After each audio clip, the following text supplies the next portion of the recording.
Today I'm reviewing the famous play by William Shakespeare, Tempest. So before I do a deep dive into the play and the text, I would like to give you the historical background of the play and a little bit about the themes and reflections in the play. So this play was written pretty late in his life. It was written around 1610 or 1611. By that time, Shakespeare has been a great, famous playwright. Even back then, he was very famous as a playwright, and so this play has more reflections from his life than any other, because it is believed that Shakespeare was very much repentful in his later life. Although we don't have much evidence about that, we have some, but whatever left there for us is just guesswork. Because he is the person who will repent, and he's the person who feels emotions, because more or less he is the master of emotions. He is believed in the Western world to be an inventor or a rediscover of the emotions, and Harold Bloom gave him that title. Although much debated about that, much debate can happen about that. So I think this play particularly is about this person who is a rightful Duke of Milan, and he is somehow forced out of his dukedom and stranded on a and put on a boat and stranded on an island and abandoned there. He had a young daughter with him, Miranda, very young, almost a child, and so I think she was 3 when that happened. But the play explore the other themes, because the play, when it was written, it was a very interesting period in the history of England. The period was this the period particularly in history is called Jacobean era, and it was the reign of King James, and um, colonial was colonial imperialism and colonialism was starting. Already, South European explorer had started exploring the world, and England was getting into the game. And somehow the theme also discussed in the play by the character of Caliban, who is this um, native of this island, and he is half human and half animal, which is the depiction of how those European explorers would look at other continent, where they would discover a different tribe. Although I don't know whether he is criticizing the explorer, or he literally sees those people as that. So that's, I don't think, um, um, um, later is the case, but I'm not certainly not an expert on that field. But so the play is particularly about this person, Prospero, who is a rightful Duke of Milan, but forced out of by his brother with the help of the king. And there are other characters in the play, as because these plays were performed on the stage, and stage cannot cannot somehow help with totally melodramatic and dramatic play. They need some funny characters. They need some jesters, and they need some jokers. They need one person who is very thoughtful and has wisdom and gives wisdom, and that sort of thing. So it has a range of characters, but I think this is I'm not. This is the one play there is only one female character. and that is Miranda. Although I haven't read much of the Shakespearean play, I've read some. There are more than one in every other, but this seems a little different. I don't know why. And I one thing I also had an insight about that somehow the person the character Prospero depicts certain angles from William Shakespeare's life because William Shakespeare was a father, a thoughtful father, although I don't know how much great father he was to his children, but it is understood that he's trying to depict a Prospero as a beautiful and very emotional and thoughtful guy as a father figure to Miranda and giving advice to Miranda and what life should be and how you should go about choosing your man and all that.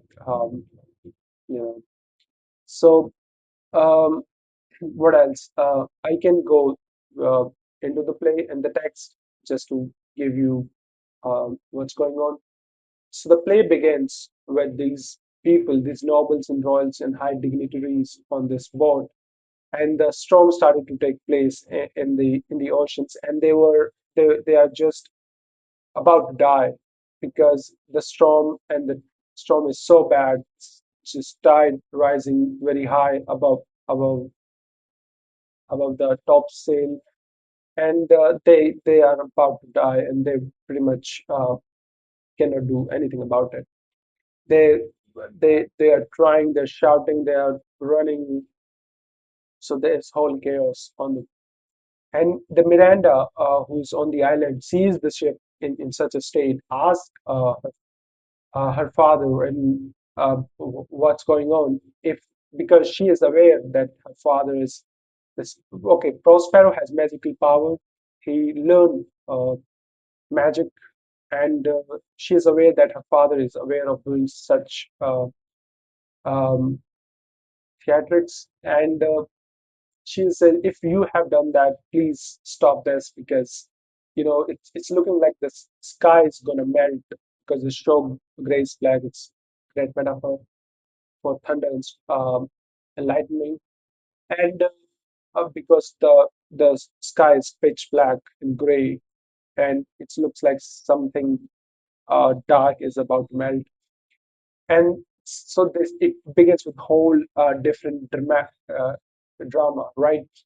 And they it's very yeah, also kind of funny because these people, these are royals, and and the Gonzalo, who is this old wise sort of counselor, and he goes to the boatswain and he says, just don't uh, forget who you have on the ship. You have the king on the ship, and please save the ship. And and the boatswain says, well, Storm doesn't care about that. So there's this bit's going on, and they finally none of them dies because they are around the shore and they land on the shore. Somehow Prospero did that thing. So they all are on the same island, Prospero and Miranda was. So Prospero and Miranda are two humans on the, and the one is the Caliban, who's the native, and he's half human and half um, animal, and he's believed to be hag seed. Hag seed means that he's a son of this witch, and if witch was evil, so is that the person born out of her, which is Caliban. And he also had these spirits around him that he controls and tells them to do whatever he wants them to do. And one of the favorite of spirits and the one who does most of his bidding all around is Ariel. And Ariel is believed to be loyal, believed to be whatever the master says, I will do. And it's also about the freedom because somehow Prospero would later release him because he would do such a good job. And then, so this is the background. So the land on the island, and now the island uh, now the island is somehow very unusual to them, and they never been on a thing like that before because they are royals and probably other mariners. I don't know where the mariners were they survived or not, but the other people have more or less no idea about, you know. So now the theme now here's what I so I would like to introduce those characters before I get into the play, get the thing going on. Alonso, the king of Naples, Ferdinand, his son, Sebastian, brother of to Alonso, Prospero, the rightful Duke of Milan, Antonio, his brother, the usurping Duke of Milan, the person who betrayed him, got him out of the dukedom. Gonzalo, an honest and old counselor, Adrian Francesco Lodge, Trincello, Jester, Stefano, a drunken butler, Caliban, a savage and a deformed slave, Miranda, daughter to Prospero, Ariel and airy spirits, Eris, Ceres, Juno, nymphs, reapers presented as spirits.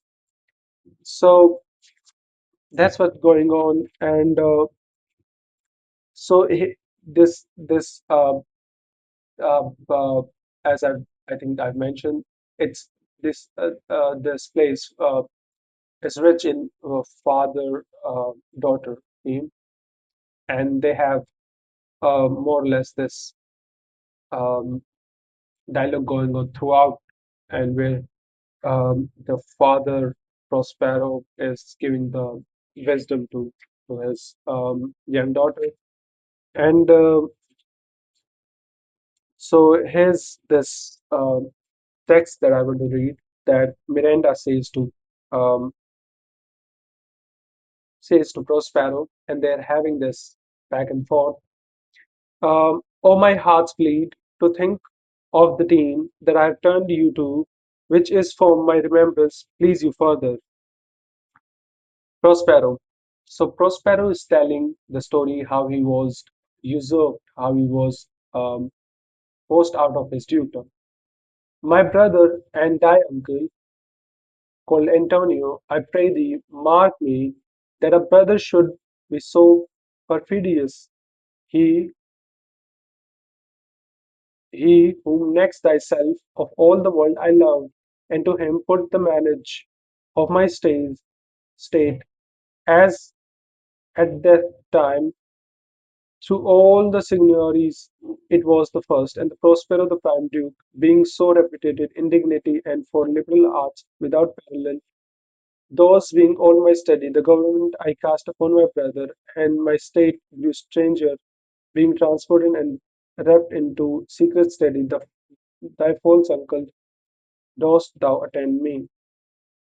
So this it's also a one of Shakespearean trick where he is saying something to the character, but is actually speaking to the audience and trying to get their attentions if there is some ruckus going on. Because in this, the character of Prospero says, "Do you attend me? Are you hearing me?" Although that could also be that she is just um, busy in herself and paying attention to other things. But it's also one of the tricks of William Shakespeare, where he's trying to get the attention of the audience, and that's what he does. He's really good in that because he's a great playwright. So he's explaining how his brother betrayed him because he's saying that I was the rightful Duke of the Milan and of Milan, and I was doing more or less good, but I was so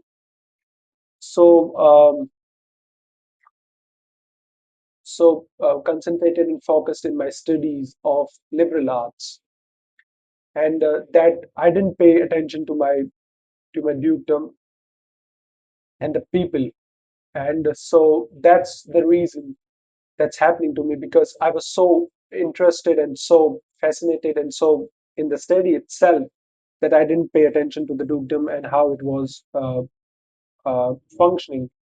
And my brother somehow could take attention of those people and other people around me who were somehow facilitated the betrayal and forced me out of the dukedom. So this play, being everything else, is Shakespearean players are very good in the language, right? It's a great English colloquial language that makes those make those play great. Being once perfected, how to grant shoots, how to deny them, who to advance and who to trash. For overtopping, new created the creatures that were mine, I say, or change them, or else new formed them, having both the key of officer and office, set all hearts in the state to what tune pleased his ear, that now he was the ivy which had hid my princely trunk and sucked my venture out on it. Thou attendest not. He's doing that again. He's asking, are you paying attention to me? It's one of the great tricks that he does. Uh, so he's saying that your uncle, your false uncle, my false brother, Antonio, is this parasite that was on this uh, tree, that took over the tree, that was on the plant and starts sucking all the sap of the plant, and um, finally took over the plant. That's the example he's giving. Are you paying attention to me? Was his last. And Miranda says, oh, good sir, I do. Prospero, I pray thee, mark me. I thus neglecting worldly ends, all dedicated to closeness and the bettering of my mind, with that which, but by being so retired, overprized all popular weight in my false brother, awakened an evil nature, and my trust, like a good parent, did beget of him a falsehood in his contrary as great as my trust was, which had indeed no limit, confidence sense bound, he being thus loaded not only with what my revenue yielded, but with my power my tongues exact, like one who having into truth by telling of it, made such a sinner of his memory to credit his own lie, he did believe he was indeed the Duke, out of the substitution, and executing the outward face of royalty, with all prerogative, hence his ambition growing. And he's saying that I put trust in my brother, and he thought that uh, he was the right. He started getting that feel of a duke, and he thought that why don't do it permanently? Because once it's like getting the taste of that, um, what it like to be a duke, what it like to be a captain of the ship, and that's how he was corrupted, and it is my fault, and he's accepting that it is his fault. And here he says something to have no screen between this part he played and him he played it for. He needs will be absolute Milan. Me, poor man, my library was dukedom large enough of temporary royalties.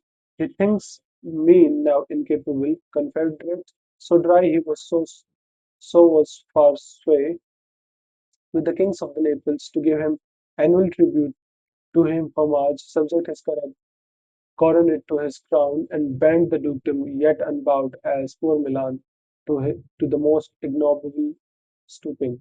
And he says how he got the support of the king of Naples.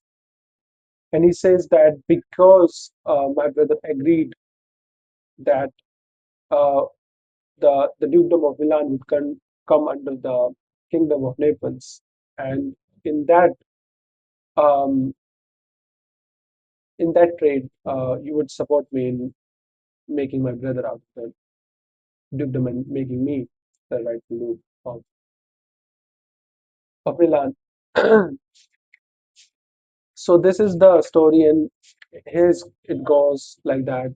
So now the problem is, what now? They are on this island where he wanted. What he's going to do with them now?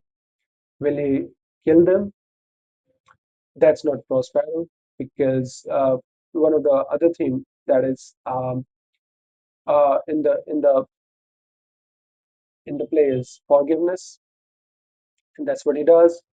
He forgives them all, and then Miranda and the prince, the young prince Ferdinand, starting to have this relationship going on, or a little bit flirting initially, but then eventually um, they are set for life. They married, and Prospero frees all the spirits, and there is much between, although it's just uh, noon to evening play. It's not much than that. It's just 3 or 4 hours. The whole timeline is that.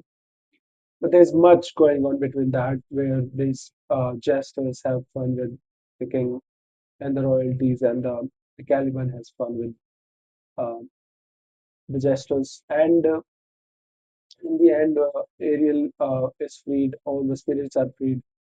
Prospero somehow had this regretful, although more or less happy ending, because he gets the dukedom of Milan eventually and becomes a duke, uh, which he was rightful of. And Miranda is married to Ferdinand. Again, a great ending. So it sums up, right? It sums up. Um, Although that's the plot, it's not great or anything, but the language that matters for Shakespeare, nothing else. So that's it for today. The Tempest by William Shakespeare.